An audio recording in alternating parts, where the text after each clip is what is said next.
Hello दोस्तों, UPPCS तथा RO और एआरओ की पीवाईक्यू सीरीज में आपका स्वागत है, जिसका पार्ट 2 इस वीडियो में हम जानेंगे। इसमें जो टॉपिक है वो वैदिक काल यानी टॉपिक है, जिससे संबंधित सारे प्रश्नों पर चर्चा करेंगे। चलिए पहला प्रश्न करते हैं। आर्य शब्द इंगित करता है, यानी इसके चार ऑप्शन दिए गए, निर्जाति समूह को, यायावरी जन को, भाषा समूह को, श्रेष्ठ वंश को। इसका सही उत्तर जो है वो श्रेष्ठ वंश, यानी आर्य शब्द श्रेष्ठ के लिए उपयुक्त किया जाता है, जिसका शाब्दिक अर्थ श्रेष्ठ या कुलीन है। यह वैदिक संस्कृति में आर्य शब्द श्रेष्ठ, शिष्ट और सज्जन तथा नैतिक अर्थ में महाकोल, कुलीन, सभ्य, साधु के लिए प्रयुक्त हुआ है और यह संस्कृत भाषा का शब्द है। चलिए अगला प्रश्न।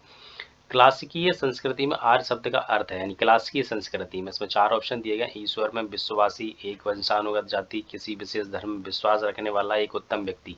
जबकि सही उत्तर एक उत्तम व्यक्ति है, यानी क्लासिकल संस्कृति में आर्य शब्द का अर्थ होता है एक उत्तम व्यक्ति। जो वैदिक साहित्य में कहीं भी आर्य का एक जाति अथवा विशेष भाषा भाषी के उल्लेख में के रूप में उल्लेख नहीं है, यानी किसी जाति धर्म से संबंध नहीं है आर्य का। अगला प्रश्न, सबसे पुराना वेद कौन सा है? इसमें चार ऑप्शन है, यजुर्वेद, ऋग्वेद, सामवेद, अथर्ववेद। इसमें सबसे पुराना वेद पूछा गया है, जिसमें सही उत्तर यानी ऋग्वेद है। सबसे पुराना वेद ऋग्वेद है। इसमें चार वेद हैं, ये चारों के नाम दिए गए हैं। सबसे प्राचीन ऋग्वेद। अगला प्रश्न है, त्रयी नाम है, यानी त्रयी, इसमें चार ऑप्शन है, तीन वेदों का, धर्म, संघ, युद्ध का, साथ ही हिंदू धर्म के तीन देवताओं का, तीन मौसमों का। जबकि ये बिल्कुल सही उत्तर है। इसमें ऋग्वेद, यजुर्वेद और सामवेद जो वेद हैं, इनके तीन वेदों को ही वेद त्रयी या त्रयी कहा जाता है। जबकि इस वेद त्रयी में चौथा जो वेद है वो नहीं आता है, अथर्ववेद नहीं आता है। अगला प्रश्न, सूची 1 और सूची 2 दो सूची दी गई हैं, जिसमें मिलान कराया गया, यानी ये जो वेद दिए गए इससे संबंध में बारे में पूछा गया, यह वेद किससे संबंधित है। इसका सही उत्तर मैं उत्तर पर चर्चा कर लेता हूँ। इसका सही उत्तर यानी ए दिया गया है, जिसमें एक प्रश्न ये उत्तर बिल्कुल सही है। जो कि ऋग्वेद जो है वो स्रोत तथा एवं प्रार्थनाएं से संबंधित है, जिसमें जो है कुल 128 यानी 1028 सूक्त हैं, ऋचाएं हैं, मंत्र हैं, श्लोक हैं। साथ ही यजुर्वेद जो है वो स्रोत और कर्मकांड से संबंधित है, और सामवेद के जो है वो संगीत से संबंधित है, और अथर्ववेद जो है वो किससे संबंधित है? तंत्र, मंत्र एवं वशीकरण से संबंधित है। चलिए अगले प्रश्न पर, निम्नलिखित में किसका संकलन ऋग्वेद पर आधारित है? यानी इसमें किसका संकलन ऋग्वेद पर आधारित है? इसका सही उत्तर है तो सामवेद है। यह जो है सामवेद में कुल 1875 ऋचाएं हैं, जिनमें से सामान्य मत के अनुसार 75, जबकि कुछ विद्वानों से 99 को छोड़कर शेष सभी वो ऋग्वेद में ही उपलब्ध हैं। इसलिए यह संकलन जो है किस पर आधारित है? ऋग्वेद पर। इसका सही उत्तर यानी बी। अगला प्रश्न, निम्नलिखित में से वैदिक साहित्य का सही क्रम कौन सा है? इसमें क्रम पूछा गया है, वैदिक साहित्य का सही क्रम। इसका सही उत्तर जो है वो ए है, जिसमें यानी वैदिक संस्थाएं पहले हैं, उसके बाद फिर ब्राह्मण, उसके बाद आरण्यक, उसके बाद उपनिषद बन आए थे। इसके लिए अगला प्रश्न है, गोपथ ब्राह्मण संबंधित है। यह इसमें चार ऑप्शन है, यजुर्वेद से, ऋग्वेद से, अथर्ववेद से, सामवेद से। इसमें सही उत्तर जो है गोपथ ब्राह्मण जो वो अथर्ववेद से संबंधित है, यानी ऐत्रेय ब्राह्मण तथा कौशितकी ब्राह्मण ऋग्वेद से संबंधित है। पंचवेश और तांडव ब्राह्मण ये जैमिनी ब्राह्मण सामवेद से संबंधित है, और सतपथ ब्राह्मण यजुर्वेद से संबंधित, और गोपथ ब्राह्मण जो है वो अथर्ववेद से संबंधित है। यानी चारों की डिफाइन कर दिया गया है। अगला प्रश्न है, उपनिषद पुस्तकें हैं धर्म पर आधारित, यानी योग पर, विधि पर, दर्शन पर, या किस पर है? उपनिषद जो होते हैं वो दर्शन पर है आधारित है। उपनिषद दर्शन पर आधारित पुस्तकें हैं, इन्हें वेदांत भी कहा जाता है। अगला प्रश्न है, निम्नलिखित में से किस एक वैदिक साहित्य में मोक्ष की चर्चा मिलती है? जिसमें मोक्ष की चर्चा मिलती है, इसमें सही उत्तर जो है उपनिषद है, जिसमें मोक्ष की चर्चा ही मिलती है। वेदों में मोक्ष शब्द प्रयुक्त नहीं हुआ है, यानी मोक्ष शब्द वेदों में प्रयुक्त नहीं हुआ है। उपनिषदों में प्रथम बार मोक्ष की चर्चा मिली है। मोक्ष शब्द प्रथम बार उपनिषद में ही मिलता है। श्वेताश्वर उपनिषद में पहली बार आया है। ये जो पहली बार आया है वो कौन से उपनिषद में है? श्वेताश्वर उपनिषद में पहली बार इस्तेमाल किया गया है। अगला प्रश्न है, अध्याय अध्यात्म ज्ञान के विषय में नचिकेता और यम का संवाद है। किसका नचिकेता और यम का संवाद किस उपनिषद में प्राप्त होता है? इसमें चार ऑप्शन इसमें दिए गए हैं। साथ ही इसमें सही उत्तर जो है कंठोपनिषद है। इसमें इसमें संवाद मिलता है, यानी कंठोपनिषद में यम और नचिकेता का संवाद उल्लिखित है। इसे यानी आचार्य यम ने नचिकेता को उपदेश दिया है, ना इस आत्मा का कभी जन्म होता है और ना ही कभी मृत्यु होती है आत्मा के बारे में। यह अजन्मा है, नित्य है तथा शाश्वत है। कंठोपनिषद कृष्ण यजुर्वेद का उपनिषद है। किसका यजुर्वेद? कृष्ण यजुर्वेद का उपनिषद है कंठोपनिषद। अगला प्रश्न, सत्यमेव जयते शब्द किस उपनिषद से लिया गया है? अब ये सत्यमेव जयते किस उपनिषद से लिया गया है? इसको पता ही होगा सबको, यानी मुंडको उपनिषद से लिया गया है। यानी सत्यमेव जयते जो शब्द है वो मुंडको उपनिषद से लिया गया है, जिसका अर्थ होता है यानी सत्य की ही विजय होती है, इसका अर्थ है। साथ ही यह भारत के राज चिन्ह पर भी अंकित है। आप अगला प्रश्न, उपनिषद काल के राजा अश्वपति शासक थे। चार ऑप्शन है, काशी के, केकई के, पांचाल के, विदय के। इसका सही उत्तर जो है केकई के थे ये। यानी उपनिषदों में वर्णित है राजाओं में विदेह के राजा जो जनक थे वो पांचाल के राजा प्रवाहन जावाली, केकई के राजा अश्वपति और काशी के राजा अजातशत्रु प्रमुख थे। अगला प्रश्न, वैदिक नदी अस्किनी की पहचान निम्नलिखित नदियों में से किस एक के साथ की जाती है? किसकी वैदिक नदी? इसका सही उत्तर जो है सी यानी चेनाब नदी है इसका। यानी वैदिक नदी अस्किनी की पहचान जो चेनाब नदी से की जाती है, इसका अगला ऑप्शन, अगला उत्तर। अगला प्रश्न, ऋग्वेद में निम्नांकित किन नदियों का उल्लेख अफगानिस्तान के साथ आर्यों के साथ संबंध का सूचक है? यानी साथ इसमें चार ऑप्शन दिए गए, अस्किनी, परोशनी, कोभा, क्रमु, विपाशा, सतुद्री। इसका मतलब सी उसका ऑप्शन बिल्कुल सही है। ऋग्वेद में उल्लेखित जो है वो कोभा यानी जो काबुल है, क्रमु यानी कुर्रम, गोमती यानी गोमल एवं सुबास्तु यानी स्वात नदियां अफगानिस्तान में बहती हैं। कहाँ बहती हैं? अफगानिस्तान में। इन नदियों के उल्लेख से स्पष्ट होता है कि आर्यों का अफगानिस्तान के साथ घनिष्ठ संबंध था, इस नदियों के जरिए से पता चलता है। अगला प्रश्न, इसमें वैदिक नदी कोबा का स्थान कहाँ निर्धारित होना चाहिए? यानी जो अफगानिस्तान में, जिसमें डिफाइन ऊपर पता किया जा चुका है। अगला प्रश्न है, सूची दी गई है जिसमें सूची 1 और सूची 2 का मिलान कराया गया है। इसमें इसका सही उत्तर पर चर्चा कर लेते हैं। इसका सही उत्तर जो बी है। साथ ही ये जो कोबा है वो आधुनिक नाम, यानी जो वैदिक नदियां हैं वो आधुनिक नाम इनके क्या है? जो कोबा है उसका आधुनिक नाम यानी काबुल, पुरुषणी है जो है उसका आधुनिक नाम रावी, सदानीरा गंडक है, और सतुद्री या सतुद्री इसका जो नाम है वो सतलज है आधुनिक नाम। अगला प्रश्न है, निम्नलिखित वैदिक देवताओं में किसे उनका पुरोहित माना जाता था? इसमें चार ऑप्शन दिए गए हैं जिसमें सही उत्तर है वो बृहस्पति है। यानी वैदिक देवताओं में किसको? बृहस्पति को माना जाता था। बृहस्पति देवता को वैदिक देवताओं का पुरोहित माना जाता था। अगला प्रश्न है, ऋग्वेदिक काल में निष्क किस अंग का आभूषण है? निष्क, इसका सही उत्तर जो है निष्क सीधा गला का है, यानी गला का आभूषण है। यह जो ऋग्वेदिक काल में निष्क गले में पहना जाने वाला एक प्रकार का हार था। यह जो साथ ही निष्क वैदिक काल में विनिमय का एक माध्यम हुआ। विनिमय मतलब आदान प्रदान कोई भी चीज के लिए। साथ ही अगला प्रश्न है, वैदिक कालीन प्रशासन में भागदू कौन अधिकारी था? भागदू ये जो है शब्द है ये कौन अधिकारी होता था? इसमें चार ऑप्शन दिए गए हैं, मैं आंसर पर चर्चा करता हूँ। राजस्व पर कर जमा करने वाला अधिकारी होता था, ये राजस्व कर जमा करता था, जिसका जो है उसका पद यानी भागदू, राजस्व कर एकत्रित करने वाला अधिकारी, जैसे अर्थ मंत्री भी कहा जाता था। यानी अगला प्रश्न है, बोगज कोई महत्वपूर्ण है। बोगज कोई महत्वपूर्ण है क्योंकि इसमें चार ऑप्शन इसमें दिए गए हैं। साथ ही इसमें जो सही उत्तर है वो यहाँ से प्राप्त अभिलेखों में वैदिक देवताओं एवं देवियों का नामोल्लेख प्राप्त होता है बोगजकोई से। यानी एशिया माइनर स्थित बोगज यानी एशिया माइनर स्थित बोगजकोई से प्राप्त 14वीं शताब्दी ईसा पूर्व के अभिलेख में ऋग्वेदिक काल के देवताओं यानी इंद्र, वरुण, मित्र तथा नासत्य का उल्लेख मिलता है। इससे ज्ञात होता है कि वैदिक ईरान से होकर ही भारत में आए होंगे। इसलिए अगला प्रश्न है,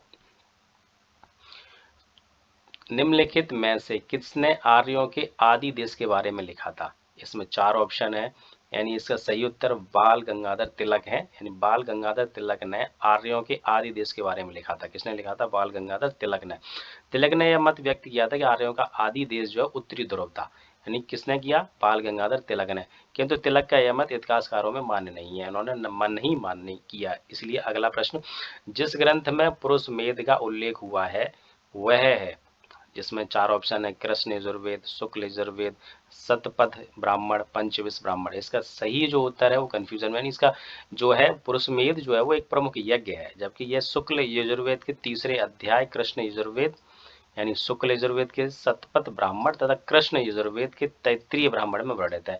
अतः प्रश्न के दिए गए विकल्पों में तीनों मौजूद होने के कारण कोई उत्तर नहीं दिया जा सकता। इसमें जो तीन प्रश्न उत्तर है वो सही माने जा सकते हैं, इसलिए इसका क्लियर आंसर एग्जैक्ट एक नहीं हो सकता है। इसलिए अनेक इतिहासकार केवल शतपथ ब्राह्मण की चर्चा करते समय उसमें पुरुषमेध यज्ञ की चर्चा करते हैं। किसकी? शतपथ ब्राह्मण की। इस हिसाब से देखा जाए तो अधिकांशतः शतपथ ब्राह्मण ही माना जा सकता है, लेकिन क्लियर एक को ना तीन को माना जा सकता है। अगला प्रश्न है, सतप्रद ब्राह्मण में उल्लेखित राजा विदेह माधव से संबंधित ऋषि थे। इसमें 4 ऑप्शन दिए गए हैं, ऋषि भारद्वाज, ऋषि वशिष्ठ, ऋषि विश्वामित्र, ऋषि गौतम राहुगढ़। इसमें सही उत्तर जो है वो ऋषि गौतम राहुगढ़ है। यानी आर्यों के पूर्व दिशा की ओर प्रसार के विषय में सतप्रद ब्राह्मण में वर्णित जो विदेह माधव की आख्याख्या ये क्या उल्लेखनीय है। इसके अनुसार राजा जो विदेह माधव से संबंधित ऋषि गौतम राहुगढ़ थे। यानी इनसे संबंधित कौन थे? ऋषि गौतम राहुगढ़ थे। अगला प्रश्न है, उत्तर वैदिक काल में निम्नलिखित में से किनको आर्य संस्कृति का धुर समझा जाता है? इसका 4 ऑप्शन इसमें दिए गए हैं। इसमें सही उत्तर जो है वो कुरु पांचाल है। यानी उत्तर वैदिक काल में नगरीकरण की प्रक्रिया आरंभ हो चुकी थी उत्तर वैदिक काल में। इसमें कुरु पांचाल इस समय के प्रमुख नगर बन गए थे और ये नगर उत्तर वैदिक सभ्यता के प्रमुख केंद्र और धुर थे। यानी प्रमुख केंद्र और धुर भी थे। इसलिए अगला प्रश्न, अगला, गोत्र शब्द का प्रयोग सर्वप्रथम हुआ था। यानी गोत्र शब्द जो है उसको सबसे पहले कहाँ इस्तेमाल कब हुआ था? इसमें कहाँ हुआ है, किस में हुआ है? इसका सही उत्तर जो है वो ऋग्वेद में है। यानी बी ऑप्शन इसका सही है। गोत्र शब्द का सर्वप्रथम उल्लेख ऋग्वेद में हुआ है। गोत्र शब्द का मूल अर्थ होता है वो गोष्ठ अथवा वह स्थान जहाँ समूचे कुल का गोधन पाला जाता है। इसका सही उत्तर बी है। अगला प्रश्न, ऋग्वेद में उल्लेखित प्रसिद्ध 10 राजाओं का युद्ध किस नदी के किनारे लड़ा गया था? किसने 10 राजाओं का युद्ध? इसमें सही उत्तर जो है पुरुषणी, यानी पहला ऑप्शन बिल्कुल सही है। 10 राज्य युद्ध, इसी को 10 राजाओं का युद्ध कहा जाता है। जो पुरुषणी नदी आधुनिक रावी नदी है, जो आज की आधुनिक नाम उसका रावी नदी है, इसी नदी पर यह तट पर लड़ा गया था, जिसमें भरतों के राजा सुदास की विजय हुई थी। इसमें विजय जो कौन हुआ था? वो सुदास हुआ था और भरतों के राजा थे ये।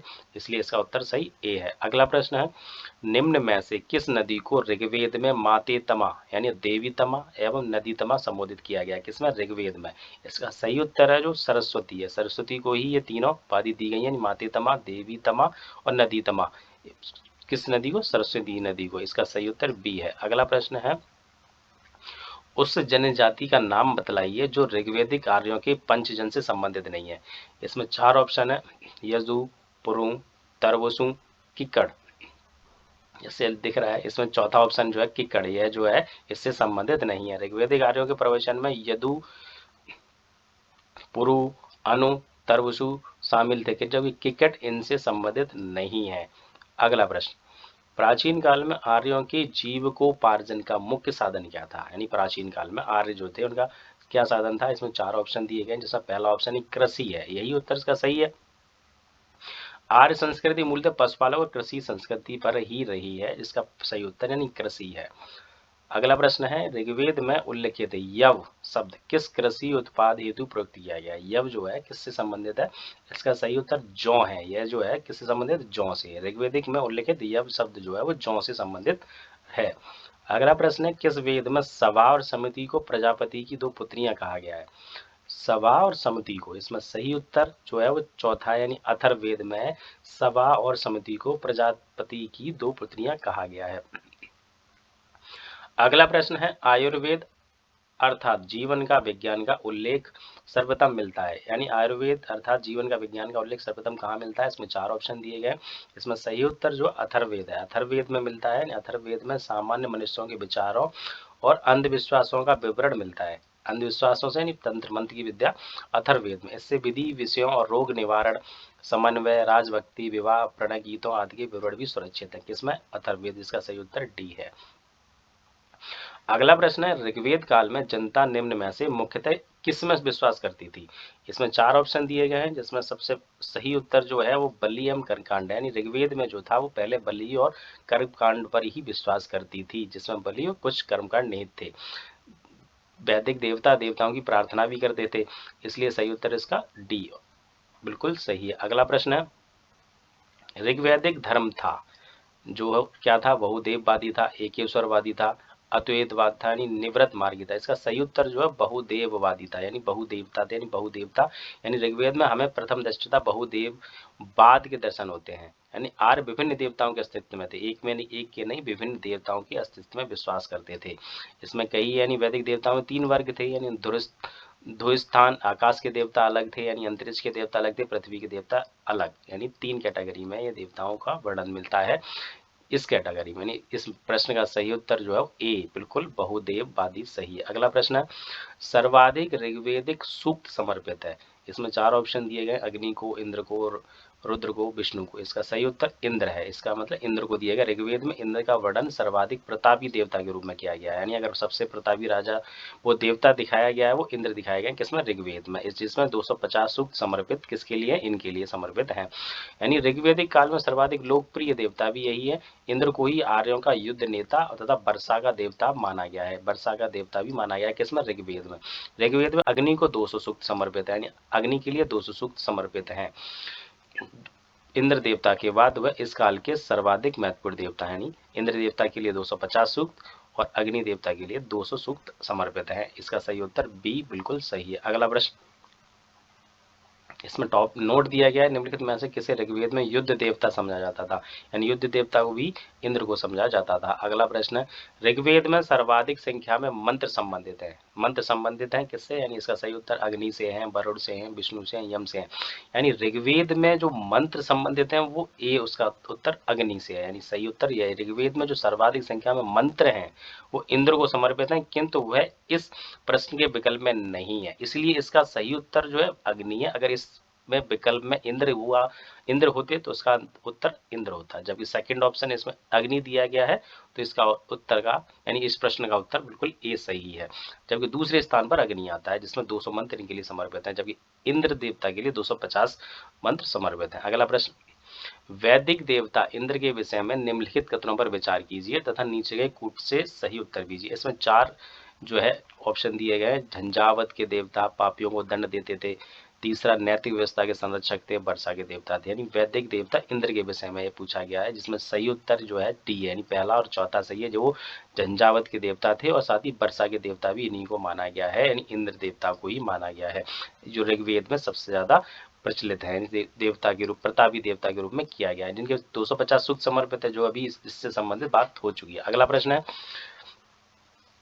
नोट है, पूर्व वैदिक आर्यों का सर्वाधिक लोकप्रिय देवता है। पूर्व वैदिक आर्यों का सर्वाधिक लोकप्रिय देवता भी इंद्र थे, यानी कौन था? इंद्र। अगला प्रश्न, 800 से 600 ईसा पूर्व का काल किस युग से जुड़ा हुआ है? 800 से 600 ईसा पूर्व। इसका सही उत्तर नहीं, ब्राह्मण युग, यानी ये कौन से संबंध है? ब्राह्मण युग। 800 से 600 ईसा पूर्व का काल ब्राह्मण ग्रंथों के प्रणयन युग से जुड़ा हुआ है। इसके अगला प्रश्न, और इसी को साथ ही बता दें, इसको ही समय सूत्र काल कहा जाता है, यानी कौन सा? 800 से 600 ईसा पूर्व को। अगला प्रश्न है, गायत्री मंत्र के नाम से प्रसिद्ध मंत्र सर्वप्रथम किस ग्रंथ में मिलता है? यानी गायत्री मंत्र किससे संबंधित है? इसका सही उत्तर सी, यानी ऋग्वेद से संबंधित है। गायत्री मंत्र कहाँ से है? ऋग्वेद से।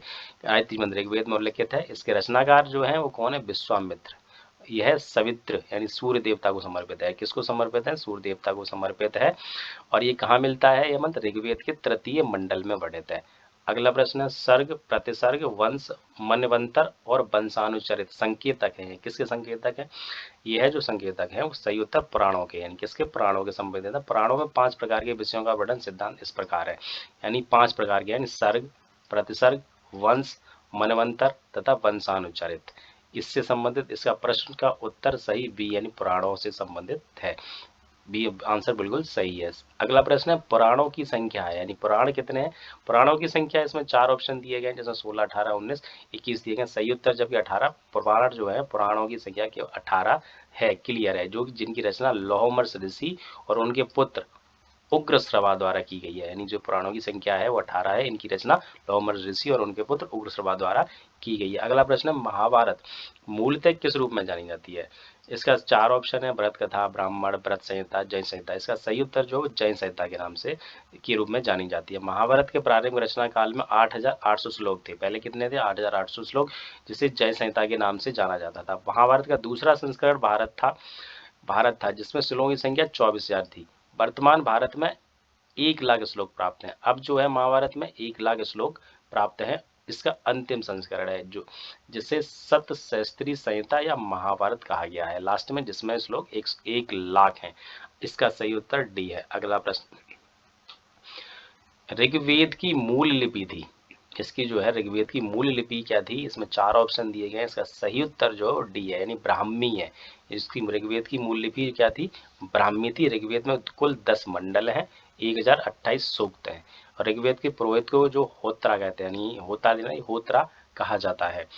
अगला टॉपिक, अगला जो है नोट है, वैदिक कर्मकांड में होता का संबंध, यानी होता का संबंध क्या है, किससे संबंधित है, ये ऋग्वेद से संबंधित है, जिसके पुरोहित को कहा जाता था। अगला प्रश्न है, अवेस्ता और ऋग्वेद में समानता है। अवेस्ता किस क्षेत्र से संबंधित है, यानी इन दोनों में समानता है, ये किस क्षेत्र से संबंधित है, इसका सही उत्तर है वो ईरान से संबंधित है। अवेस्ता और ऋग्वेद दोनों भाषिक समानताओं के कारण, यानी जो भाषिक समानताएं हैं, किसके भाषिक समानताओं के कारण आर्यों की सभ्यता से संबंधित माने जाते हैं, इसीलिए अवेस्ता ईरान क्षेत्र से संबंधित है। अगला प्रश्न है, ऋग्वेद में कई परिच्छेदों में प्रयुक्त अघन्य शब्द संदर्भित है। इसके 4 ऑप्शन दिए गए हैं। इसका सही उत्तर जो गाय के लिए है, किसके लिए, गाय के लिए। अघन्य जो है ये शब्द किसके लिए प्रयुक्त है, अघन्य, यानी जैसे ही अघन्य न मारे जाने योग्य माना गया है, किसको, गाय को। गाय की हत्या तो उसे घायल करने वाले व्यक्ति को जो है वो मृत्युदंड और देश का निकाला का व्यवस्था वेदों में की गई है। जो मृत्युदंड भी मिलता था, शायद देश से निकाला दे दिया जाता था। इस प्रश्न का उत्तर सी बिल्कुल सही है। अगला प्रश्न है, ऋग्वैदिक काल के प्रारंभ में निम्न में से किसे महत्वपूर्ण मूल्यवान संपत्ति समझा जाता है ऋग्वैदिक काल में। इसमें 4 ऑप्शन दिए गए हैं, जिसमें गाय को महत्वपूर्ण संपत्ति माना गया है, यानी ऋग्वैदिक काल में प्रारंभ में गाय को ही महत्वपूर्ण संपत्ति समझा जाता था। इसमें गाय महत्वपूर्ण विनिमय का माध्यम थी, यह जो विनिमय का माध्यम भी थी। ऋग्वेद के कुछ सूक्तों में गाय को देवता के रूप में कल्पित किया गया है, किसमें, ऋग्वेद में। अगला प्रश्न है, भारत के किस स्तर की खुदाई से लौह धातु के प्रचलन के प्राचीनतम प्रमाण मिले हैं। इसका सही उत्तर जो है बी, यानी कहाँ से मिले हैं, ये अतरंजी खेड़ा, ये अतरंजी खेड़ा से मिले हैं। किसके मिले, लौह धातु के, यानी अहिच्छत्र, अतरंजी खेड़ा, आलमगीर, मथुरा, रोपड़, श्रावस्ती, काम्पिल आदि स्थलों की खुदाई से लौह युगीन संस्कृति के अवशेष प्राप्त हुए हैं, यानी इतनी जगह से अवशेष मिले हैं। जबकि अतरंजी खेड़ा से लौह धातु मल तथा धातु शोधन में प्रयुक्त होने वाली भट्टियां मिली हैं, यानी कहाँ से मिली, अतरंजी खेड़ा, जो कि डिस्ट्रिक्ट एटा में पड़ता है और यूपी स्टेट में पड़ता है, जिनसे यह संकेत मिलता है कि यहाँ लौह धातु को गलाने का कार्य स्थानीय रूप से होता था, यानी कैसे, अतरंजी खेड़ा में। इसका सही उत्तर बी बिल्कुल सही है। अगला प्रश्न है, इसमें सूची दी गई है, इसमें सूची 1 और सूची 2 जिसका मिलान करना है, सूची 1 का सूची 2 से मिलान करना है, जिसमें दिया गया है, यानी सुमेल करना है नगरीय। अब ये सभ्यता कैसी थी, इसका सही उत्तर बिल्कुल डी, यानी चौथा ऑप्शन बिल्कुल सही है। इसके आंसर पे चर्चा कर लेते हैं, यानी सिंधु घाटी सभ्यता जो है वो नगरी थी, बिल्कुल सही है। उत्तर वैदिक समाज जो था वो कैसा था, कृषक था। ऋग्वैदिक समाज क्या था, तो चारागाह समाज था। और मध्यकाल में क्या है, वो जमींदारी थी। इसका सही उत्तर डी बिल्कुल बिल्कुल सही है। अब अगला टॉपिक है बौद्ध धर्म, इससे संबंधित प्रश्नों पर चर्चा होगी। इसमें बौद्ध धर्म से संबंधित पहला प्रश्न है, बुद्ध के जीवन की किस घटना को महाविनिष्क्रमण के रूप में जाना जाता है। इसमें 4 ऑप्शन दिए गए हैं, जबकि ये महाविनिष्करण के रूप में जानने के लिए इसका सही उत्तर है उनका गृह त्याग, यानी गौतम बुद्ध का जन्म कपिलवस्तु के निकट लुम्बिनी में 563 ईस्वी पूर्व में हुआ था। इनके पिता का नाम सुद्धोधन साकेगढ़ के प्रधान थे ये। इनकी माता जो थी माया देवी थी, कौली गढ़राज के कौली वंश की कन्या थी, और 29 वर्ष की अवस्था में उन्होंने गृह त्याग कर दिया था। कितनी, 29 वर्ष की अवस्था, जिसे बौद्ध धर्म में इसी को ही हम महाविनिष्करण की संज्ञा दी गई है, यानी इसका सही उत्तर सी बिल्कुल सही है। अगला प्रश्न है, गौतम बुद्ध की मां किस वंश से संबंधित, यानी जो अभी बताया कौली वंश से संबंधित थी। बुद्ध का जन्म कहाँ हुआ, लुम्बिनी में हुआ था। अगला प्रश्न है, निम्नलिखित में से किस राजवंश के अभिलेख से एक परंपरा का समर्थन होता है कि लुम्बिनी शाक्य मुनि बुद्ध का जन्म स्थान था। इसका सही उत्तर जो है वो मौर्य है। इसका सही उत्तर से मौर्य वंशीय शासक अशोक के रोमनदेही अभिलेख से सूचना मिलती है कि शाक्य मुनि बुद्ध का जन्म लुम्बिनी में हुआ था। किससे, इस अभिलेख से जानकारी मिलती है कि जो है बुद्ध का जन्म लुम्बिनी में हुआ था। इस अभिलेख के अनुसार ही अशोक राज्याभिषेक के 20 वर्ष बाद यहाँ आया था और उनके स्थान की पूजा की थी। किसकी, किनके स्थान की पूजा, बौद्ध। यहाँ शाक्य मुनि बुद्ध का जन्म हुआ। साथ ही इन अभिलेख में लुम्बिनी के बुद्ध का जन्म स्थल होने के कारण इसे बलि कर से मुक्त करने, यानी कर जो था वो किस नाम, बलि एक तरह का टैक्स है जिसे कर का इससे मुक्त कर दिया गया था। बहु राजस्व 1/8 भाग लेने की घोषणा की का भी उल्लेख इसमें मिलता है। इसका सही उत्तर ए बिल्कुल मौर्य सही है। अगला प्रश्न है, यानी निम्नलिखित में से कौन सा एक अशोक का अभिलेख इस परंपरा की पुष्टि करता है कि गौतम बुद्ध का जन्म लुम्बिनी में हुआ था। यानी जन्म से संबंधित जो अभिलेख है अशोक का वो कौन सा, रोमनदेही अभिलेख है। इसका सही आंसर यही है। अगला प्रश्न है, महात्मा बुद्ध का महापरिनिर्वाण कहाँ हुआ है। इसमें 4 ऑप्शन दिए गए हैं। इसका सही उत्तर है जो कुशीनगर है, कुशीनगर में है। बौद्ध धर्म का प्रचार करते हुए महात्मा बुद्ध मल्लों की राजधानी पावा पहुंचे, जहां वे चंदू नामक लोहार की आम्र वाटिका में ठहरे थे। उसके बुद्ध में सूकर मद्दब खाने को दिया। क्या दिया था खाने को? सूकर मद्दब। इससे उन्हें रक्तादिसार हो गया, यानी और भयानक पीड़ा उत्पन्न हुई। इस वेदना के बाद वे कुशीनारा, यानी जो मल्ल गणराज्य की राजधानी थी, यानी वर्तमान में अभी कुशीनगर है, वहां पहुंचे, जहां 483 ईस्वी पूर्व में 80 वर्ष की अवस्था में, कितनी उम्र में? 80 वर्ष की अवस्था में उन्होंने शरीर को त्याग दिया, यानी उनकी मृत्यु हो गई, यानी उन्होंने शरीर को त्याग दिया, जिसे ही महापरिनिर्वाण कहा जाता है। इसे बौद्ध ग्रंथों में लिखा गया है, यही कहा गया है। अगला प्रश्न है, गौतम बुद्ध का महापरिनिर्वाण जिस राज्य में हुआ था वह है मल्ल। इसका आंसर सही है। अगला प्रश्न है, निम्नलिखित वक्तव्यों पर विचार करें कि नीचे दिए गए कूट से सही उत्तर लिखें। इसमें जो है कथन और कारण दिए गए हैं, जिसका सही उत्तर पूछा गया है, जिसमें कथन जो दिया गया कुशीनगर मल्ल गणराज्य की राजधानी थी। साथ ही कारण जो है दिया गया महात्मा बुद्ध का महापरिनिर्वाण कुशीनगर में हुआ था। इसका सही उत्तर जो है वो बी है, यानी ए और आर दोनों सही हैं, लेकिन जो आर है यानी कारण है वो ए की सही व्याख्या नहीं करता है। इसके लिए ये दोनों ऑप्शन यानी कारण और कथन सही है, व्याख्या नहीं कर पाता है। इसके लिए सही उत्तर बिल्कुल बी सही है। अगला प्रश्न है, महापरिनिर्वाण मंदिर अवस्थित है, ये जो है मंदिर है वो कहाँ अवस्थित है? इसका सही उत्तर कुशीनगर में अवस्थित है। महापरिनिर्वाण मंदिर उत्तर प्रदेश के कुशीनगर जिले में स्थित है। मंदिर में स्थापित भगवान बुद्ध की मूर्ति जो है 19वीं शताब्दी ईसा पूर्व में उत्खनन के द्वारा प्राप्त की गई थी। कैसे? उत्खनन के द्वारा। महापरिनिर्वाण मंदिर विश्व में बौद्ध धर्म के सबसे पवित्र मंदिरों में से एक माना जाता है। अगला प्रश्न है, गौतम बुद्ध द्वारा अपने धर्म में दीक्षित किया जाने वाला अंतिम व्यक्ति निम्नलिखित में से कौन था? यानी अंतिम दीक्षा जो दी थी वो अंतिम व्यक्ति कौन था? इसका सही उत्तर जो है सुभद्र, डी उसका आंसर बिल्कुल सही है। अपने जीवन के अंतिम वर्ष में गौतम बुद्ध अपने शिष्य चुंद के यहाँ पावा पहुंचे थे। यहाँ सूकर मादा भोज सामग्री खाने से जो है वे अतिसार रोग से पीड़ित हो गए थे। फिर वे पावा से कुशीनगर चले गए। यहीं पर उन्होंने अपना अंतिम उपदेश दिया था। किसको? सुबुद्ध को। जहां पर कहाँ दिया था? कुशीनगर, नारा में। अगला प्रश्न है, बुद्ध ने अपने जीवन की अंतिम वर्षा ऋतु कहाँ बिताई थी? कहाँ बिताई थी? लास्ट में इसका सही उत्तर नहीं, वैशाली में। अंतिम वर्षा ऋतु जो है वर्षा ऋतु कहाँ पर? वैशाली में। यानी निर्माण जो सूक्त से संबंध बुद्ध के जीवन में विविध आयामों और काल का निर्धारण किया जाता है, जिसके अनुसार बुद्ध ने अपने जीवन की अंतिम वर्षा ऋतु जो है वो वैशाली में बिताई थी। इसका सही उत्तर बी बिल्कुल सही है। अगला प्रश्न है, आलार कालाम कौन थे? इसमें 4 ऑप्शन दिए गए हैं, जिसमें सही उत्तर बुद्ध के एक गुरु हैं, यानी बुद्ध के एक गुरु हैं आलार कालाम। यानी महाविनिष्क्रमण के बाद ज्ञान की खोज में जब महात्मा बुद्ध निकल गए थे तो उस टाइम आलार कालाम के आश्रम में पहुंचे थे। उनसे ही उन्होंने दीक्षा ली थी, यानी कि सबसे उनके जो गुरु थे आलार कलाम। आलार कलाम के आश्रम में उन्होंने तपस्या की, किंतु वे उससे संतुष्ट नहीं हुए। फिर आलार कलाम सांख्य दर्शन के आचार्य थे। किसके थे? ये सांख्य दर्शन के आचार्य थे। कौन? आलार कलाम। और अपनी साधना शक्ति के लिए विख्यात थे। इसलिए इसका सही उत्तर डी। अगला प्रश्न है, महात्मा बुद्ध ने अपना पहला धर्म चक्र प्रवर्तन किस स्थान पर किया था? इसमें ऑप्शन 4 दिए गए, लुम्बिनी में, सारनाथ में, पाटलिपुत्र में, वैशाली में। इसका सही उत्तर जो है सेकंड ऑप्शन ये वाला, यानी सारनाथ में दिया था। यानी ये सबको पता है इन्होंने पहला उपदेश कहाँ दिया था, यानी पहला उपदेश सारनाथ में महात्मा बुद्ध ने दिया था, जिसे ही धर्म चक्र प्रवर्तन कहा गया है। इसका सही उत्तर बी बिल्कुल सही है। ज्ञान प्राप्ति के पश्चात गौतम बुद्ध ने अपने मत का प्रचार प्रारंभ किया था उरुवेला से। सबसे पहले ऋषिपत्तन वर्तमान में जो सारनाथ है यानी वाराणसी के निकट है। ये कहाँ पे? वाराणसी के निकट है। इन्होंने 5 ब्राह्मण सन्यासियों को पहला उपदेश दिया था। कितने थे? 5 ब्राह्मण लोग सन्यासियों को अपना उपदेश दिया था। इस उपदेश को ही हम धर्म चक्र प्रवर्तन कहा जाता है। अगला प्रश्न, यानी सारनाथ में अपना प्रथम प्रवचन किसने दिया? यानी महात्मा बुद्ध ने दिया। इसमें सगला ग्रंथों में उल्लेखित धर्म चक्र प्रवर्तन है, सारनाथ में दिया गया बुद्ध का प्रथम उपदेश।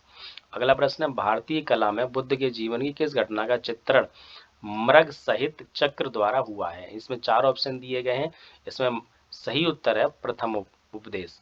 यानी भारतीय कला में बुद्ध के जीवन में प्रथम उपदेश का चित्रण जो है वो मृग सहित चक्र द्वारा हुआ है। बुद्ध ने अपना प्रथम उपदेश सारनाथ में मृगदाव हरिण वन में दिया था। कहाँ दिया था? सारनाथ में मृगदाव हरिण वन में। अगला प्रश्न, इसमें सूची दी गई है, यानी पहली और 2 सूची दी गई जिसका मिलान करना है, यानी इनका जन्म कहाँ हुआ, इससे संबंधित इनकी इंफॉर्मेशन मांगी गई, जिसका सही उत्तर जो है वो डी है। डी बिल्कुल सही है, जिसमें उनका जन्म कहाँ हुआ गौतम बुद्ध, कमल से संबंधित है। प्रथम प्रवचन यानी धर्म चक्र प्रवर्तन कहा जाता है। महाबोध यानी बोधि वृक्ष और ग्रहताक जो है वो घोड़ा। अगला प्रश्न है, बुद्ध ने सर्वाधिक उपदेश दिए थे, जिसमें 4 ऑप्शन दिए गए हैं, जिसमें सही उत्तर यानी श्रावस्ती में, यानी बी बिल्कुल इसका सही है। बुद्ध के सबसे अधिक शिष्य कौशल राज्य में हुए थे, किसमें से थे? कौशल राज्य में हुए थे, यहाँ की राजधानी जो श्रावस्ती में ही उन्होंने सर्वाधिक उपदेश दिए थे। इसका सही उत्तर बी बिल्कुल सही है। अगला प्रश्न है, बुद्ध कौशाम्बी किसके राज्यकाल में गए थे, आए थे? इसका सही उत्तर बी बिल्कुल सही है, उदयन। किसके राज्यकाल में? उदयन के राज्यकाल में। महात्मा बुद्ध वत्सराज उदयन के शासनकाल में कौशाम्बी आए थे। उदयन ने पिंडोला भारद्वाज के प्रभाव से बौद्ध बनने के बाद घोषिताराम बिहार भिक्षु संघ को दान किया था। किसको? घोषिताराम बिहार भिक्षु संघ को दान किया था। अगला प्रश्न है, बुद्ध की मृत्यु के पश्चात प्रथम बौद्ध संगीति की अध्यक्षता की गई थी, यानी इसमें 4 ऑप्शन दिए गए हैं, इसमें बिल्कुल ए बिल्कुल सही है, महाकश्यप द्वारा। किसके द्वारा? महाकश्यप द्वारा इसकी अध्यक्षता की गई थी प्रथम बौद्ध संगीति की। इनकी मृत्यु के तत्काल बाद राजगृह तथा राजगीर की सप्तपर्णी गुफा में हुई थी। यह कहाँ? बौद्ध संगीति, प्रथम बौद्ध संगीति। इस समय मगध का शासक जो अजात शत्रु था, कौन था? अजात शत्रु। इस संगीत की अध्यक्षता महाकश्यप ने की थी। इसमें बुद्ध के प्रमुख शिष्य आनंद और उपाली भी उपस्थित थे। इनके शिष्य थे बुद्ध के आनंद और उपाली। इसमें बुद्ध की शिक्षाओं का संकलन हुआ है। इन्हें सुत्त और विनय नामक 2 पिटकों में विभाजित किया गया है, यानी प्रथम बौद्ध संगीति में ही सुत्त और विनय नामक 2 पिटकों में विभाजित किया गया है बुद्ध की शिक्षाओं का संकलन। ठीक है। अगला प्रश्न, प्रथम बौद्ध समिति का आयोजन हुआ था, यानी किसके? अजात शत्रु के शासनकाल में। साथ में इनकी अध्यक्षता किसने की थी? जो पहला वाला प्रश्न है इसमें महाकश्यप ने। अगला प्रश्न, निम्नलिखित में से किस नगर में प्रथम बौद्ध सभा आयोजित की गई? राजगीर में। ठीक है। सप्तपर्णी गुफा स्थित है कहाँ पर? राजगृह में। बिल्कुल सही। अगला प्रश्न है, निम्नलिखित 4 स्थानों में हुई बौद्ध संगीतियों का सही कालक्रम नीचे दिए गए हुए कूट से ज्ञात करें, यानी इसके जो संगीति हुई है, बौद्ध संगीति हुई है, इनको सही कालक्रम में व्यवस्थित करना है। इसका सही उत्तर जो है वो बिल्कुल डी बिल्कुल सही है। इसमें यानी पहला राजगृह, दूसरा वैशाली, तीसरा पाटलिपुत्र, चौथा कुंडलवन। इसमें बुद्ध मृत्यु के बाद, यानी बुद्ध की मृत्यु के बाद मगध नरेश अजात शत्रु के कार्यकाल में राजगृह और राजगीर स्थित सप्तपर्णी गुफा में संपन्न हुई थी। केवल प्रथम बौद्ध संगीति। द्वितीय संगीति का आयोजन कालाशोक के शासनकाल में हुई थी, जो 100 वर्ष बाद यानी वैशाली में किया गया था। और तृतीय बौद्ध संगीति मौर्य सम्राट अशोक के शासनकाल में हुई थी, जो कि पाटलिपुत्र में हुई थी। और मोघलीपुत्र इसके अध्यक्ष थे। किसके? तीसरी के। चतुर्थ बौद्ध संगीति कनिष्क के शासनकाल में हुई थी। किसके? कनिष्क के शासनकाल में। कहाँ? कुंडलवन कश्मीर में, जो कि संपन्न हुई थी। इसकी अध्यक्षता किसने की थी? वसुमित्र एवं उपाध्यक्ष जो थे अशोक यानी अश्वघोष ने की थी। टॉपिक है नोट, द्वितीय बौद्ध संगीति का आयोजन कहाँ हुआ? यानी वैशाली में। चौथी बौद्ध संगीति यानी चतुर्थ, इसका आयोजन कनिष्क के शासनकाल में हुआ था। अगला प्रश्न, महात्मा बुद्ध के संबंध में निम्नलिखित कथनों में कौन सही है? इसमें 4 ऑप्शन दिए गए हैं, यानी उनका जन्म कपिलवस्ती में हुआ है, उन्हें बोध गया में ज्ञान प्राप्त किया था। अगला तीसरा ऑप्शन दिया गया है, उन्होंने वैदिक धर्म को अस्वीकार किया था, उन्होंने आर्य सत्य का प्रचार किया था। इसमें ऑप्शन दिए गए हैं, जिसमें सही उत्तर यानी डी बिल्कुल सही है, यानी चारों बिल्कुल आंसर सही है। महात्मा बुद्ध का जन्म कपिलवस्तु के लुम्बिनी में हुआ, बिल्कुल सही है। ज्ञान बोध गया में, और उनके द्वारा वैदिक धर्म को अस्वीकार किया गया था, बिल्कुल सही। और 4 आर्य सत्यों का प्रचार सभी सही है, यानी कि चारों उत्तर उसके बनी, चारों ऑप्शन बिल्कुल सही है, इसलिए उत्तर बिल्कुल डी बिल्कुल सही है। अगला प्रश्न, निम्नलिखित में से कौन सा बौद्ध पवित्र स्थल निरंजना नदी पर स्थित है? किस नदी पर स्थित है? निरंजना। इसमें 4 ऑप्शन दिए गए, जिसमें पहला ऑप्शन है बोध गया, यानी बोध गया जो है वह निरंजना नदी पर स्थित है, यानी पवित्र बौद्ध स्थल बोध गया, जहाँ गौतम बुद्ध को सर्वप्रथम ज्ञान प्राप्त हुआ था।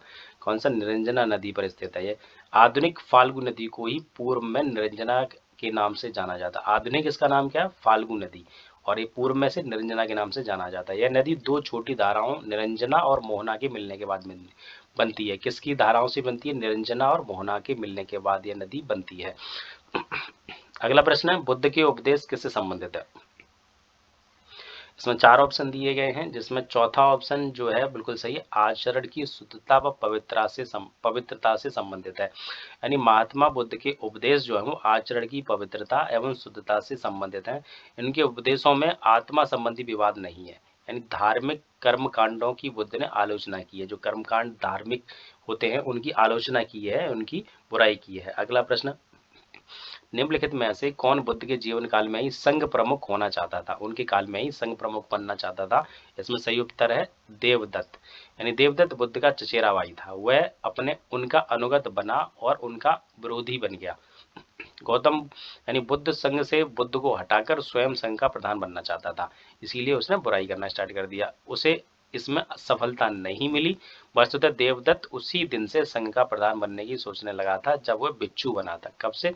जब से वो बिच्छू बना था तभी से उसका यह षड्यंत्र चालू हो गया था। इसका सही उत्तर नहीं देवदत्त है। पहला ऑप्शन बिल्कुल सही है। अगला प्रश्न, गौतम बुद्ध के बारे में निम्न में से क्या सत्य है? इसमें 4 ऑप्शन दिए गए हैं। वे कर्म में विश्वास रखते थे, आत्मा का शरीर में परिवर्तन मानते थे, निर्वाण प्राप्ति में विश्वास करते थे, ईश्वर की सत्ता में विश्वास करते थे।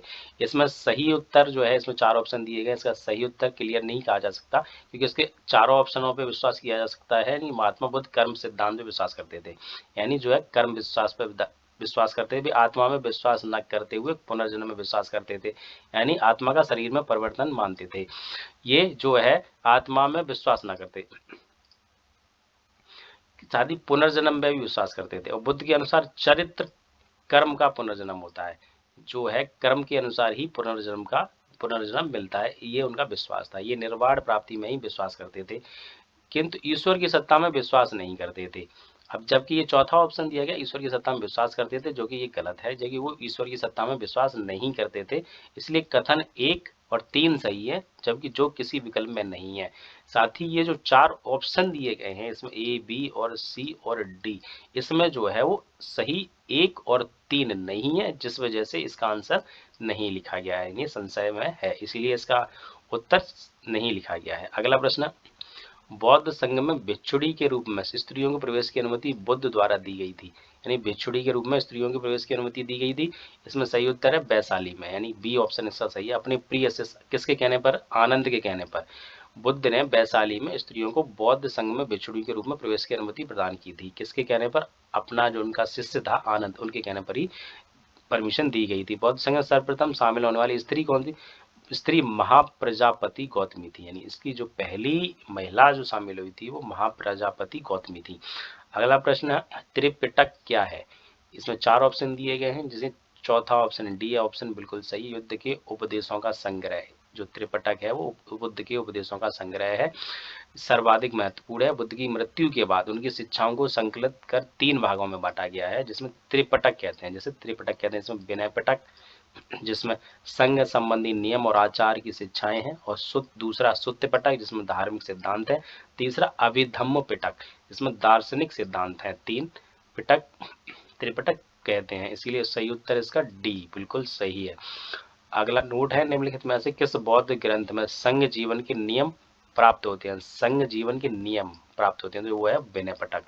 अगला प्रश्न है, बौद्ध धर्म में त्रिरत्न का क्या अभिप्राय है? त्रिरत्न क्या है? इसका सही उत्तर बी है, यानी बुद्ध धम्म संघ। इसका अर्थ यह है, यानी बुद्ध धम्म संघ बौद्ध धर्म के त्रिरत्न है। बुद्ध की मृत्यु के बाद उनकी शिक्षाओं को संकलित कर 3 भागों में बांटा गया है, यानी त्रिपिटक में बांटा गया है, जिसमें 3 विनय पिटक है, सुत्त पिटक है और अभिधम्म पिटक है। अगला प्रश्न है, अशोकाराम विहार निम्नलिखित में से किस स्थान पर स्थित था? अशोका विहार। इसका सही उत्तर है पाटलिपुत्र, बी उसका बिल्कुल सही है। प्रसिद्ध बौद्ध ग्रंथ महावंश के अनुसार मौर्य शासक अशोक ने पाटलिपुत्र में अशोकाराम विहार का निर्माण कराया था, निर्मित कराया था। इस विहार का निर्माण इंद्रगुप्त नामक थेर भिक्षु के निरीक्षण में हुआ था। तीसरी बौद्ध संगीति सभा भी अशोक के समय हुई थी। तीसरी बौद्ध संगीति जो है अशोक के समय ही हुई थी। इसका अगला प्रश्न, वह स्तूप स्थल जिसका संबंध भगवान बुद्ध के जीवन की किसी घटना से नहीं रहा है, वो है 4 ऑप्शन इसमें दिए गए हैं। इसमें बी ऑप्शन बिल्कुल सही है, सांची से संबंध नहीं रहा है। बोधगया का स्तूप बुद्ध की ज्ञान प्राप्ति से है, सारनाथ धर्म चक्र प्रवर्तन से, और कुशीनगर या कुशीनारा की बुद्ध की मृत्यु से संबंधित है। जबकि सांची जो है बुद्ध के जीवन की किसी विशेष घटना से संबंधित नहीं है। कौन? सांची नहीं है, इसका सही उत्तर बी है। अगला प्रश्न, निम्नलिखित स्तूपों का सही तैथिक क्रम कालानुक्रम क्या है? इसमें 4 ऑप्शन दिए गए हैं, जिसमें यानी भरहुत एवं सांची के स्तूप की स्थापना मौर्य शासक अशोक के शासनकाल में हुई थी। कुछ ऐतिहासिक स्रोतों धमेक स्तूप का निर्माण कालवी अशोक के शासनकाल को भी मानते हैं, जबकि अमरावती स्तूप का निर्माण सातवाहनों के समय हुआ था। भरहुत, सांची और धमेक स्तूप के निर्माण क्रम को निर्धारित करना संभव नहीं है, इसलिए इसका उत्तर क्लियर नहीं है। यानी अगला प्रश्न, निम्नलिखित में से किसे सर्वश्रेष्ठ स्तूप मानते हैं? इसका 4 ऑप्शन दिए गए, जिसमें सही उत्तर सांची है। स्थापत्य कला के दृष्टिकोण से सांची के स्तूप को सर्वश्रेष्ठ माना गया है। सांची मध्य प्रदेश के रायसेन जिले में स्थित है। सांची कहाँ पे स्थित है? एमपी के रायसेन जिले में स्थित है। इसका निर्माण अशोक ने कराया था। इस स्तूप का आरंभिक काल 3री शताब्दी ईसा पूर्व था। अगला प्रश्न, सांची का स्तूप किस शासक ने बनवाया था? यानी अशोक ने।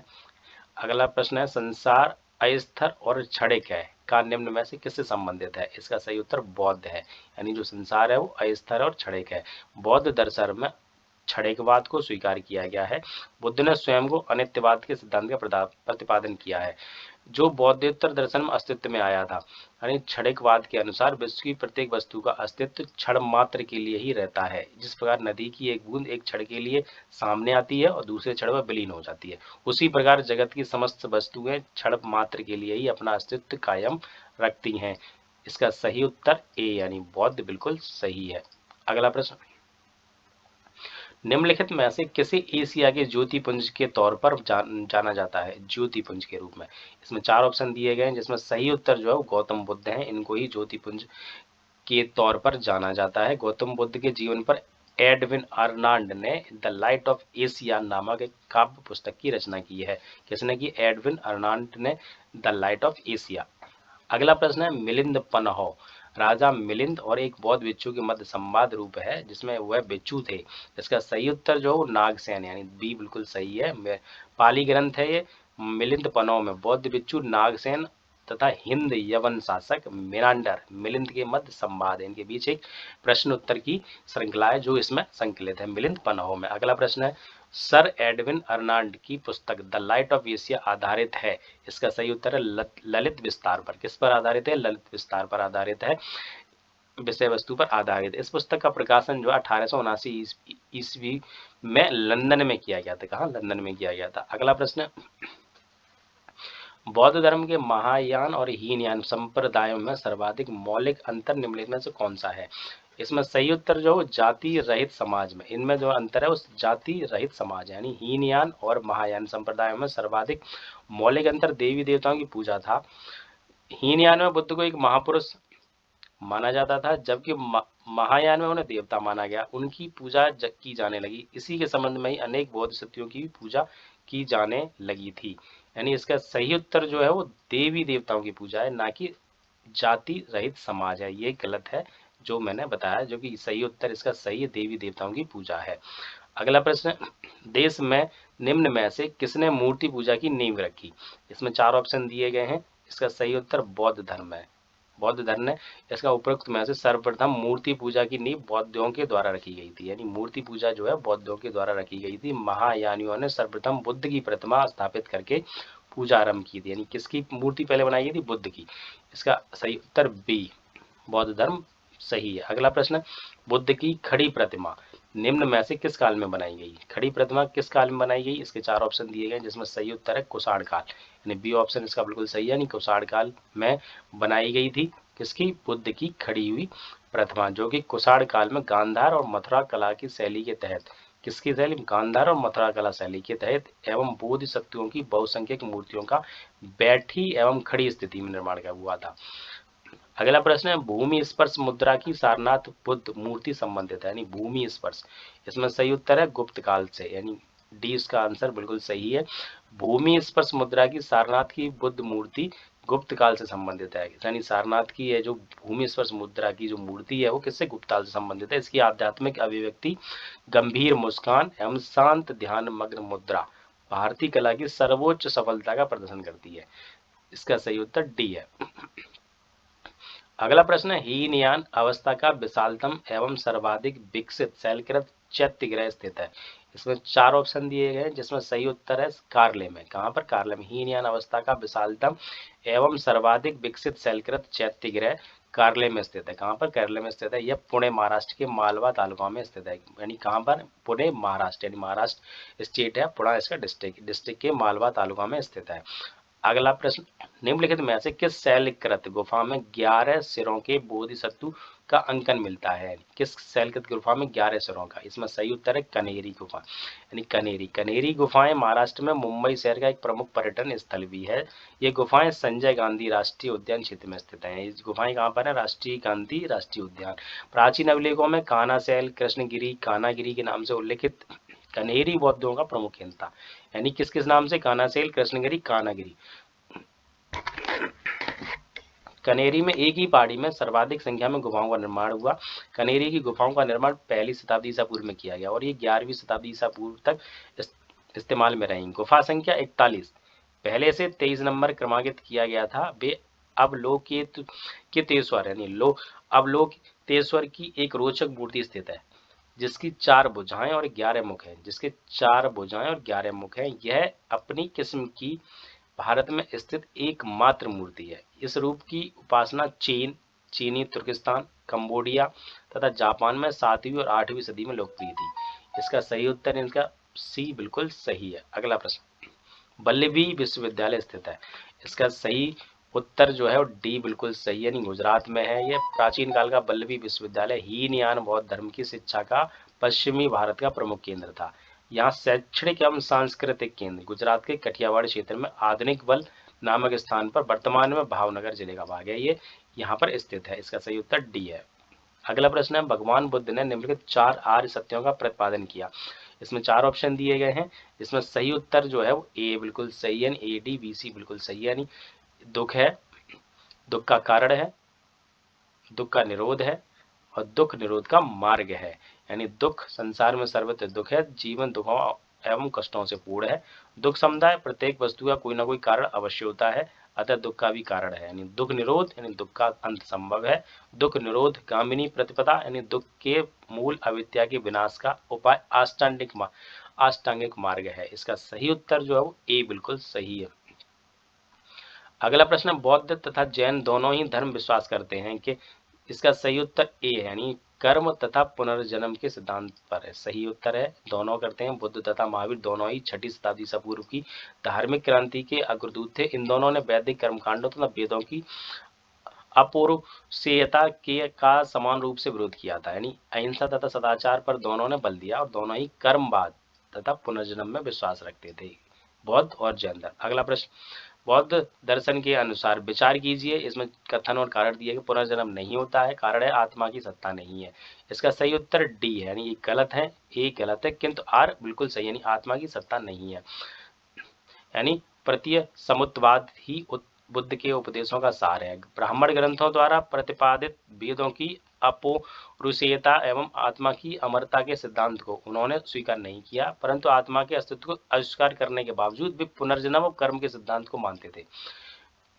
विभिन्न अवस्थाओं की संततियां एक दूसरे पर निर्भर करती हैं। किसी अवस्था की उत्पत्ति उसकी पूर्ववर्ती अवस्था से होती है। इसका स्पष्ट है कि कथन ए गलत है, किंतु आर बिल्कुल सही है, इसलिए उत्तर बिल्कुल डी बिल्कुल इसका सही है। अगला प्रश्न, शून्यता के सिद्धांत का सर्वप्रथम प्रतिपादन करने वाले बौद्ध दार्शनिक का नाम है। किसका?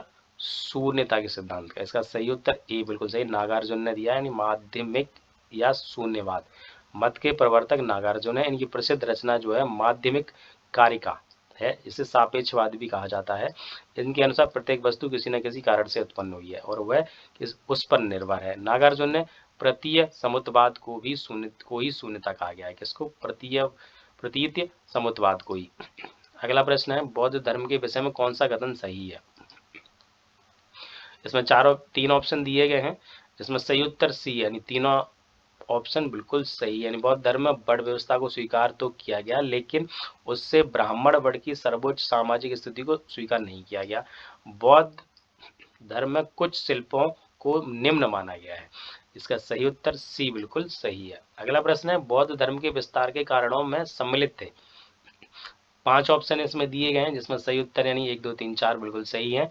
4 ऑप्शन उसके सही हैं। बौद्ध धर्म की सादगी, दलितों के लिए विशेष अपील, मिशनरी भावना तथा स्थानीय भाषा का प्रयोग बौद्ध धर्म को विस्तार के प्रमुख कारणों में सम्मिलित थे, जबकि दार्शनिकों द्वारा वैदिक भावना की दृढ़ता इसमें शामिल नहीं थी। इसलिए इसका उत्तर बिल्कुल सी सही है। अगला प्रश्न, निम्नांकित कथनों पर विचार करें और चैत्य तथा बिहार में क्या अंतर है। चैत्य और बिहार में, इसका आंसर बिल्कुल बी सही है, यानी चैत्य पूजा स्थल होता है जबकि बिहार निवास स्थल होता है, निवास स्थान है।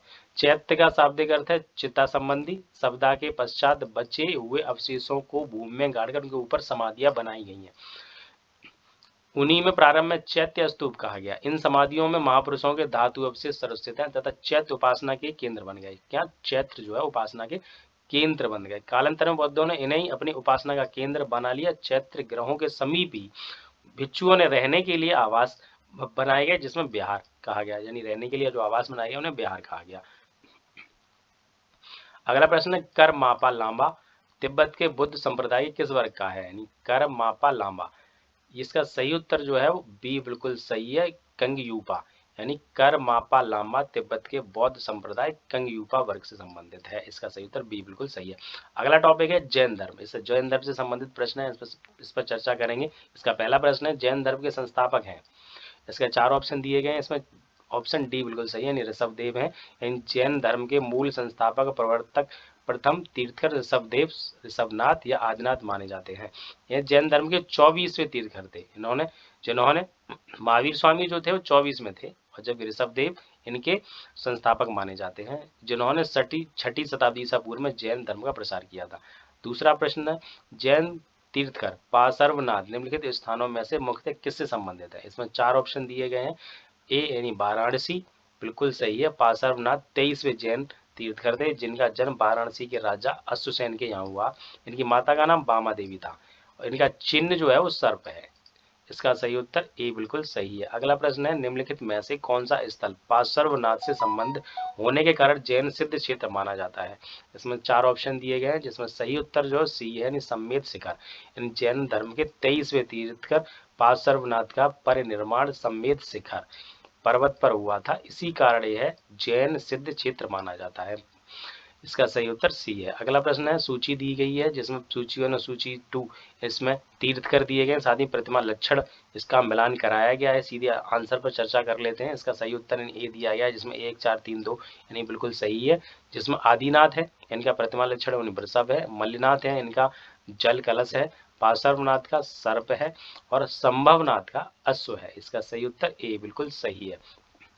अगला प्रश्न है, इसमें भी एक सूची दी गई जिसमें तीर्थकर है और इनका निर्माण स्थल यानी पूछा गया है। इसका सही उत्तर बी बिल्कुल सही है, जो कि इसमें ये पूछा गया है कि सुमेलित नहीं है। इनका जो गलत है उसका आंसर पूछा गया है, जिस वजह से यानी बासु पूज्य है सम्मेत शिखर दिखाया है, जो कि गलत है। इसका सही उत्तर उस ऑप्शन का सही उत्तर बी है, यानी बासु पूज्य जैन धर्म के 12वें तीर्थकर थे। इनको निर्माण चंपापुरी में प्राप्त हुआ था। कहाँ पर? चंपापुरी में। जबकि यहाँ जो उत्तर दिया गया है वो सम्मेत शिखर है, जो कि गलत है। इसका सही उत्तर बी है। अगला प्रश्न, निम्नलिखित तीर्थकरों पर विचार कीजिए तथा उनको सही काल क्रमानुसार व्यवस्थित कीजिए। इसका 4 ऑप्शन दिए गए हैं जिसमें सही काल क्रमानुसार लगाना है। इसका सही उत्तर जो है वो ए है, यानी पहला ऑप्शन बिल्कुल सही है, जिसमें जैन संस्थापकों को तीर्थकर जबकि जैन महात्माओं को निर्गंत कहा गया है। जैन धर्म में कुल 24 तीर्थकर माने जाते हैं जिन्होंने समय समय पर जैन धर्म का प्रचार और प्रसार किया।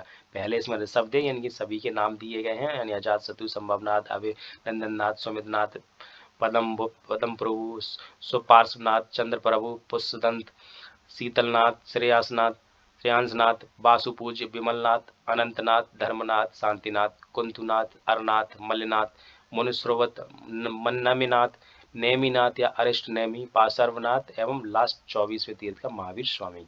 अगला प्रश्न है,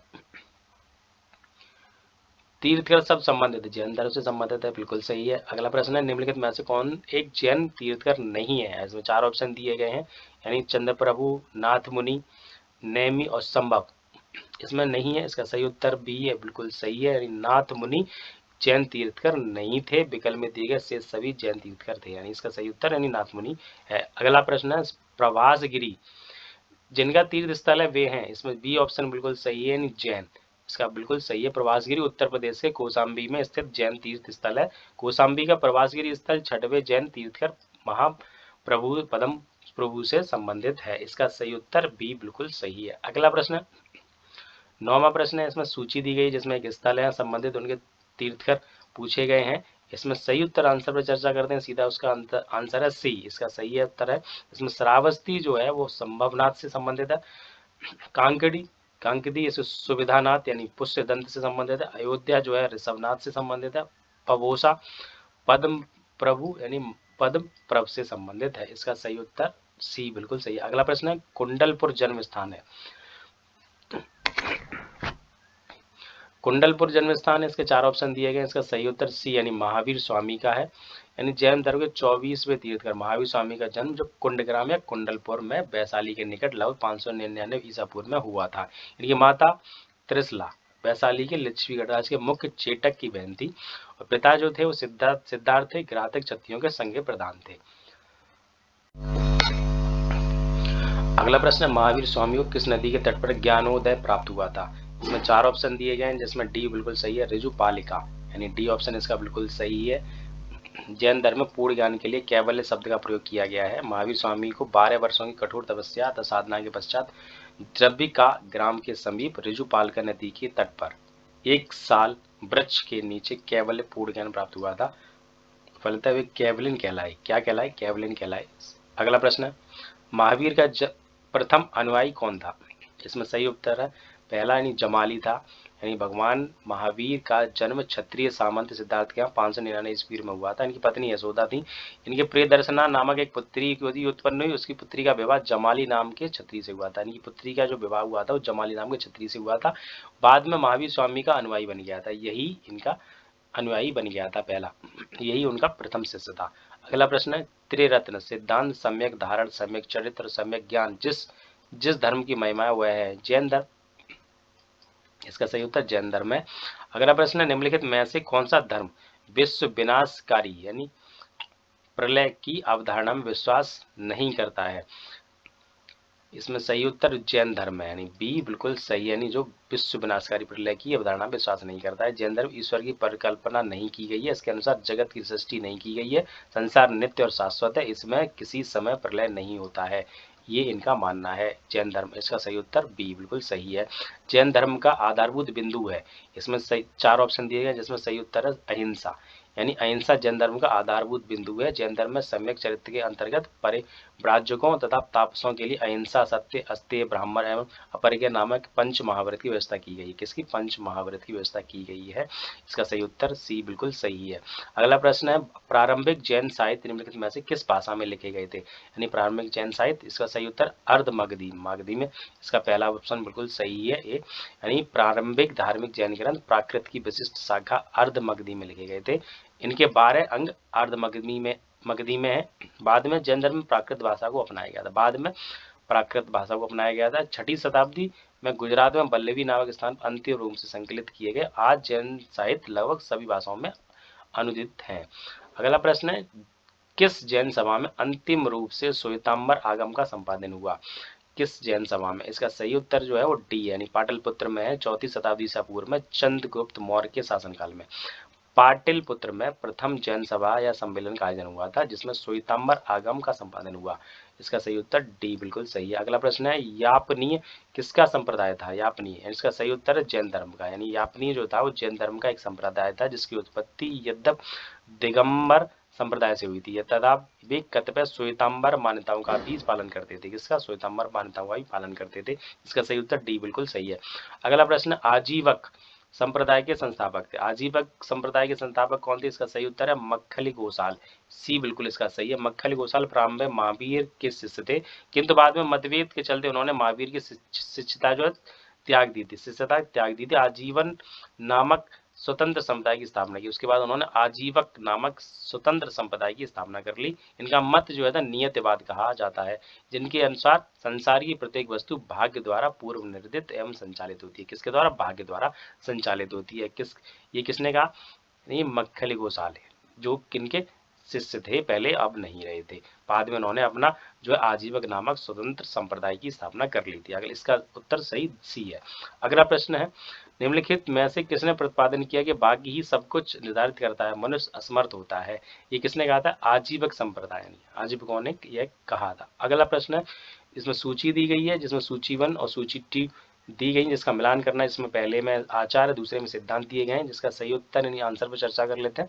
सीधा इसका आंसर बी बिल्कुल सही है, 3 2 4 1, यानी पहले का तीसरा। इसका सही डेफिनेशन पर चर्चा कर लेते हैं। यानी जो आचार्य हैं लकुलीस, इनका सिद्धांत पाशुपत है। नागार्जुन का शून्यवाद, भद्रबाहु का जैन और घोषाल का आजीवक।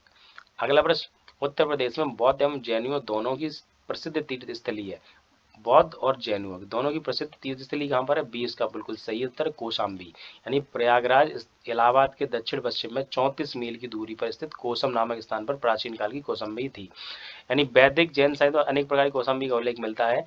यहाँ पर जो है जैन ग्रंथ के अनुसार कुसाम्ब नामक वृक्षों की अधिकता के कारण इस नगर का नाम कौशाम्बी पड़ा था। किसके? यानी कुसाम्ब नामक वृक्षों की अधिकता के कारण इसका नाम कौशाम्बी पड़ा था। महात्मा बुद्ध ने इस नगर में जाकर कई बार धर्मोपदेश दिया है, लोगों को अपना शिष्य भी बनाया था। सर्वप्रथम यानी सर्वप्रमुख गोस्ताराम व्यवहार था। इसका निर्माण श्रेष्ठी घोषित ने करवाया था। इसका निर्माण जो है श्रेष्ठी घोषित ने कराया था।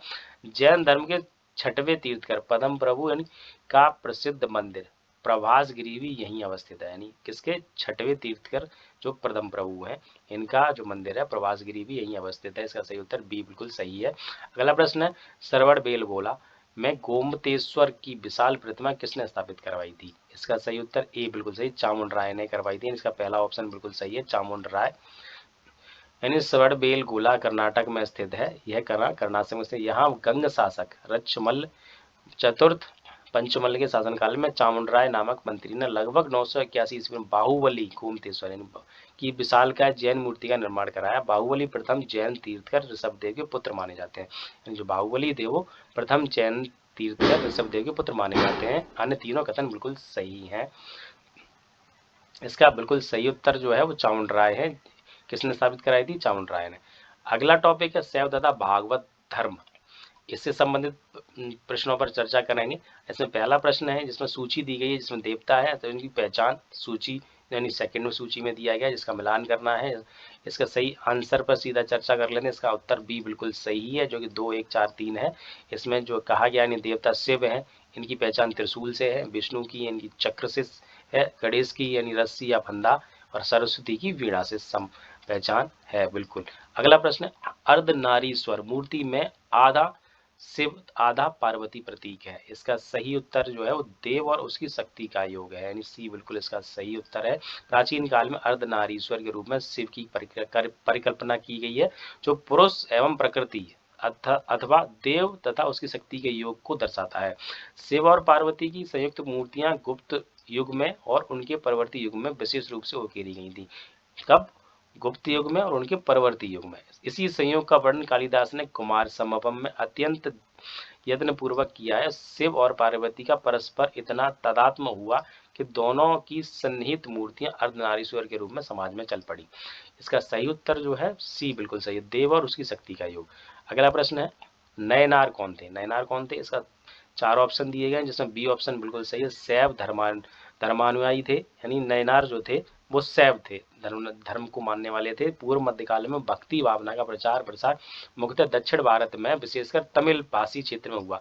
तमिल भाषी क्षेत्र में भक्ति भावना को लोकप्रिय बनाने में 2 संप्रदायों का प्रमुख भूमिका रही है, जिसमें भगवान विष्णु की उपासना करने वाले विष्णु भक्त अलवार कहलाए थे, और जो शिव की उपासना करने वाले थे शिव भक्त, उनको नयनार, यानी विष्णु भक्त अलवार और जो शिव भक्त थे वो नयनार कहलाए थे। इन्होंने ईश्वर के प्रति व्यक्तिगत प्रेम और समर्पण से मोक्ष प्राप्ति का मार्ग बताया और जाति प्रथा तथा इसकी कठोरता का विरोध किया था। इसका सही उत्तर जो है वो बी बिल्कुल सही है। अगला प्रश्न, निम्नलिखित में से कौन अलवार संत नहीं था? यहाँ संत पूछा गया है। इसका सही उत्तर जो है बी, यानी तिरुज्ञान, यानी पोईगई, पूडम एवं तिरुंगमई अलवार संत थे, जबकि तिरुज्ञान नयनार संत थे। तिरुज्ञान जो थे वो किसके थे? नयनार संघ थे, और यहाँ पूछा गया था अलवार संत। इसका सही उत्तर बी बिल्कुल सही है। यानी वासुदेव कृष्ण की पूजा सर्वप्रथम किसने प्रारंभ की? इसमें 4 ऑप्शन दिए गए, जिसमें ए बिल्कुल सही है, भागवतों ने। भागवत जो मानने वाले थे उन लोगों ने इनकी सबसे पहले पूजा अर्चना करना स्टार्ट किया था, वासुदेव कृष्ण की पूजा करना स्टार्ट किया था। यानी वैष्णव धर्म का प्रारंभिक रूप भागवत धर्म के अंतर्गत देवकी पुत्र भगवान वासुदेव कृष्ण के पूजन में दर्शित होता है। यानी भागवत धर्म और वैष्णव धर्म। वासुदेव जो कृष्ण का प्रारंभिक नाम था, पाणिनि के युग में प्रचलित था। इस युग में वासुदेव का उपासना करने वाले वासुदेवक भागवत कहे जाते थे। यानी वासुदेव भी देवक ही कहा जाता था और भागवत भी कहा जाता था, जो श्री कृष्ण भगवान की पूजा या आराधना करते थे। अगला प्रश्न है, निम्नलिखित में से किस देवता को कला में हल लिए प्रदर्शित किया गया? हल लिए प्रदर्शित किया गया। बी इसका बलराम, यानी कि बड़े भाई थे, उनको ही हल के रूप में, यानी हल उनका जो था वो सत्र था, उसी के रूप में उसे ही लेकर आप देखते होंगे। इसका सही उत्तर नहीं, बलराम बिल्कुल सही है। भारतीय सांस्कृतिक परंपरा के अनुरूप कला में हल लिए कृष्ण के भाई बलराम को प्रदर्शित किया गया है, जिन्हें हलधर के नाम से भी जाना जाता है। अगला प्रश्न है, भागवत संप्रदाय में भक्ति के रूपों की संख्या है। इसमें सही उत्तर यानी सी बिल्कुल 9 बिल्कुल सही है। कितने हैं? भागवत संप्रदाय में मोक्ष प्राप्ति के लिए नवदा भक्ति को मान्यता दी गई। किसकी? नवदा भक्ति को मान्यता प्रदान है। अगला प्रश्न है, भागवत धर्म से संबंधित प्राचीनतम अभिलेखीय साक्ष्य है। इसमें 4 ऑप्शन है, जिसमें सही उत्तर है हेलियोडोरस का बेसनगर अभिलेख, यानी बी बिल्कुल सही है। भागवत धर्म से संबंधित प्रथम उपलब्ध प्रस्तर स्मारक विदिशा बेसनगर का गरुड़ स्तंभ है। इससे पता चलता है कि तक्षशिला के यमन राजदूत हेलियोडोरस ने भागवत धर्म ग्रहण किया और स्तंभ की स्थापना करवाकर उनकी पूजा की थी। इस पर उत्कीर्ण लेख में हेलियोडोरस को भागवत तथा वासुदेव को देवदेव तथा देवताओं का देवता कहा गया है। इसका सही उत्तर बी बिल्कुल सही है। बेसनगर अभिलेख का हेलियोडोरस कहाँ का निवासी था? तक्षशिला का। अगला प्रश्न है, विष्णु के किस अवतार को सागर से पृथ्वी का उद्धार करते हुए अंकित किया गया है? यानी सागर से पृथ्वी का उद्धार। इसका सही उत्तर सी बिल्कुल सही है, बारह, यानी बराह भगवान विष्णु ने दैत्य राज हिरण्याक्ष का वध करने के लिए 12 रूप धारण किया था और उसके चंगुल से धरती को छुड़ाया था। पौराणिक चित्रों में बराह भगवान धरती को अपने दांतों के ऊपर संतुलित करके सागर से निकालते हुए दर्शाए गए हैं। ऐसा रूप आपने कई बार देखा होगा, जिसका सही उत्तर नहीं, 12 बिल्कुल सही है। अगला प्रश्न है, भारत में आस्तिक और नास्तिक संप्रदाय में कौन सा विभेदक लक्षण है? इसमें सही उत्तर जो है सी, यानी वेदों की प्रामाणिकता में आस्था। यानी राममूर्ति पाठक, यानी भारतीय दर्शन की समीक्षात्मक रूपरेखा अनुसार आस्तिक और नास्तिक संप्रदाय के वर्गीकरण का आधार कभी वेद प्रमाण में विश्वास रखा है, तो कभी ईश्वर की सत्ता में विश्वास करते हैं।